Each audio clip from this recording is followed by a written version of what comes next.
I'm going to show you my Model 19.3 Smith & Wesson. It's in the original box. This is the 19.3. It's a 6-inch barrel with a blued finish. Manufacture date is 1976. It has the recessed extractors. It's in beautiful condition. Great lockup. And this is, of course, your single action and double action. I'm going to put some dummy rounds in here so that I can squeeze the trigger.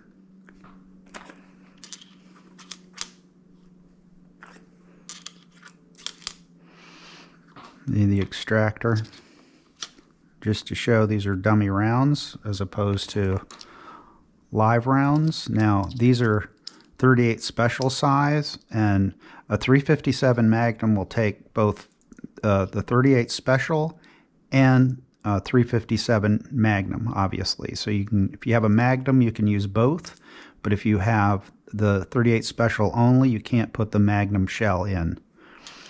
I'll demonstrate that in a second. So we're going to close it. Here's single action, very light trigger pull. It's a very accurate firing gun. It's much nicer to shoot the 38 special rather than the 357. This is the smaller frame. I have a 586 6-inch barrel. A newer one, and the 586, it's a heavier frame, much easier for shooting the larger rounds. This is kind of a light frame for shooting 357. Here's the double action. It's got beautiful action, and the extractor.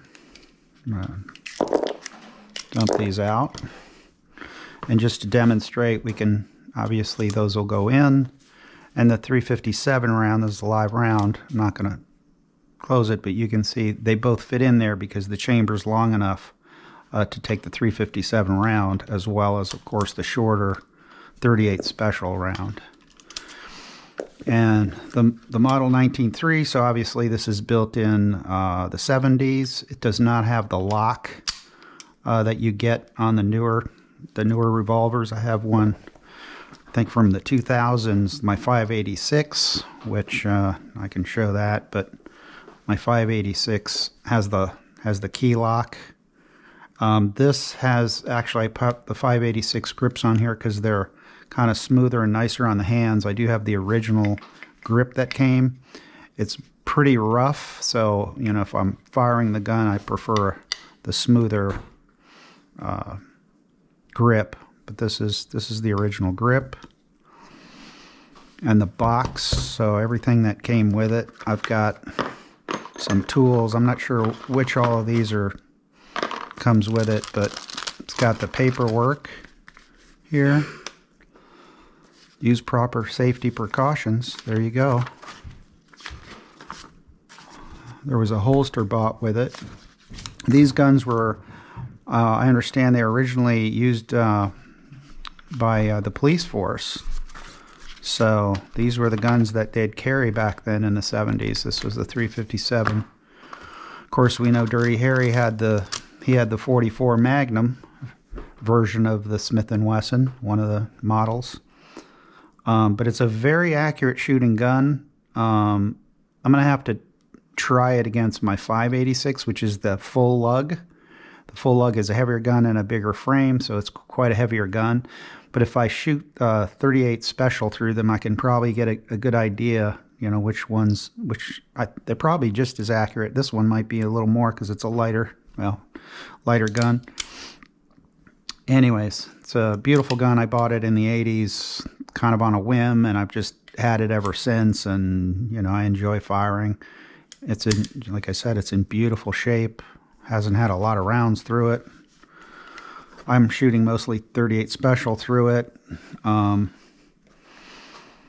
The Magnums kick pretty hard. You don't want to shoot too many of them, as well as how loud it is. Especially in an indoor range, it's pretty ridiculous. It feels like a howitzer. Not really that enjoyable to shoot the 357 rounds in this. Packs a really big wallop. So there you have it. Hope you enjoyed it. Oh, I wanted to show you one other thing. It's got the model number here. It even has the serial number, 19.3, blued finish, 6-inch barrel. Original box. Smith Wesson 357 Combat Magnum Model 19.3, blue finish. Beautiful, beautiful gun.